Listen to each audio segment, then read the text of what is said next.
All right, let's talk about one of the most exciting and maybe a little confusing technologies out there right now, generative AI. We're going to break down what it is, how it really works, and maybe most importantly, how you can actually use it like your own personal creative partner. Before we dive in, let's get one thing straight. And I think one of the absolute pioneers in AI, Dr. Fei-Fei Lee, said it best. The idea is that AI isn't here to replace us. It's a tool to make us more creative, more ingenious. Honestly, that one idea, that's the key to everything we're about to talk about. It's not us versus them, it's us with them. So, let me just ask you this. What if you could take literally any idea that pops into your head? I don't care how simple or how wild it is, and just poof, turn it into a story or a blog post or a really cool image just by describing it. I mean, really think about that. That is the promise of generative AI. So, how does all this magic actually happen? Well, to get to the generative part, we kind of have to back up a step and talk about the AI part first. So, let's start with the basics, the fundamentals. Okay, so at its heart, AI is really just about teaching computers to do stuff that, usually takes a human brain, like learning from experience and making calls. The classic example, and it's a good one, is cats and dogs. Imagine you just show a computer thousands and thousands of pictures of cats, and then thousands of pictures of dogs. It starts to figure out the patterns all on its own. It's like, okay, pointy ears, whiskers, that's probably a cat. Floppy ears, long snout, that looks like a dog. You feed it enough examples, and pretty soon it can look at a brand new picture it's never seen before and go, yep, that's a dog. It's just pattern recognition, but on a totally massive scale. Okay, so that's what we might call traditional AI. But what makes an AI generative? See, this is where things get really, really cool. So that AI we just talked about, the one spotting cats and dogs, that's a perfect example of conventional AI. Think of it like a superpowered analyst. It looks at all the information it has and makes a really educated guess, a prediction, based on those patterns. And don't get me wrong, that's super powerful. But it's also stuck with the data it's already seen. It can't really go beyond that. And this is where generative AI completely flips the script. It doesn't just analyze the pictures of cats and dogs. It learns what makes a cat a cat. The very idea of catness. And it learns the essence of dogness. And because it has that deeper understanding, it can then create a picture of a totally new cat or a dog that has never existed before. It's not just recognizing what's already there, it's creating something brand new. This right here sums it up perfectly. On one side, you've got your conventional AI. That's the analyst. It's all about analyzing existing data, making predictions, recognizing patterns.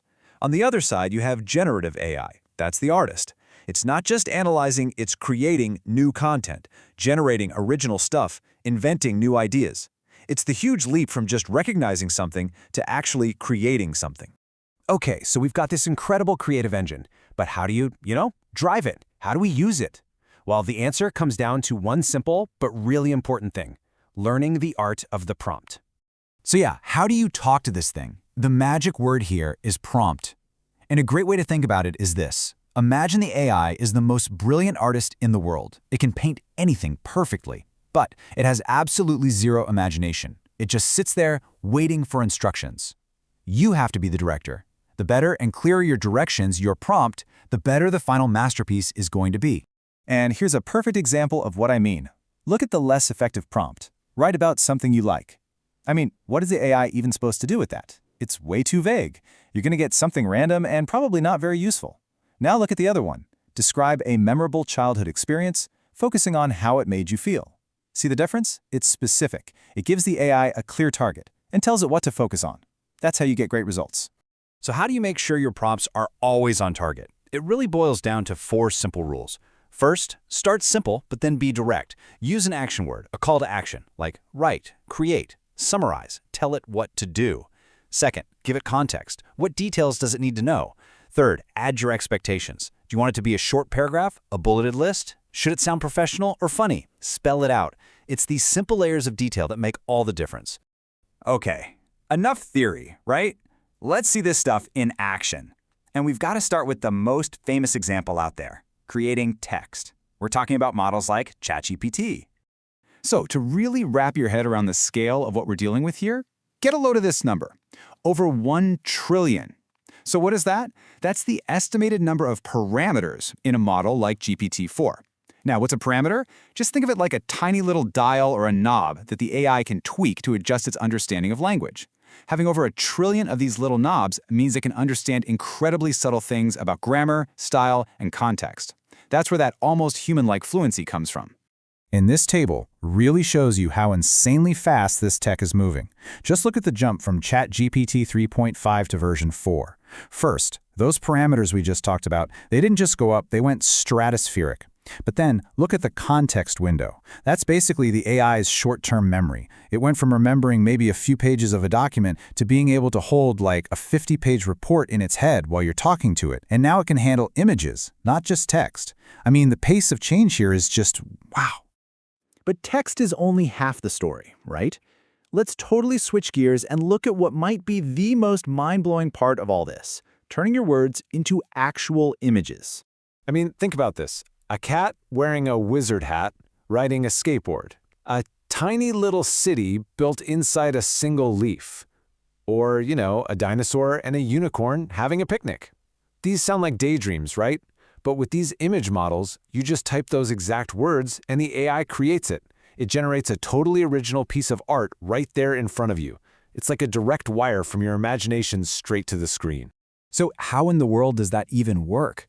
Well, it's actually the same idea as our cat and dog spotter from before, just blown up to a cosmic scale.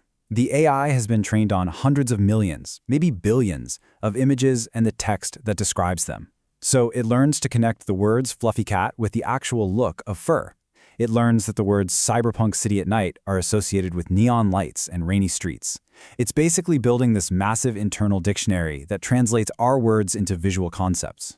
So when you pull all this together, the text, the images, the sheer power of it, it becomes pretty clear we're not just talking about a new app or a clever piece of software. We're talking about something bigger, a whole new kind of creative partner. And this really isn't just for artists or writers. If you're a programmer, this thing can be your coding co-pilot. If you're in marketing, it's an incredible brainstorming partner. It's like having an assistant, a researcher, and a creative muse all rolled into one. What it really does is it erases that blank page, that friction between having an idea and getting that first draft down. And that means we can create and test and innovate at a speed that was honestly unimaginable just a few years ago. And that brings us right back to where we started, with Dr. Fei-Fei Lee's idea. This is a tool to amplify our creativity. So really, the most important question isn't, what can the AI do? The real question is for you. Now that this tool is in your hands, what are you going to create?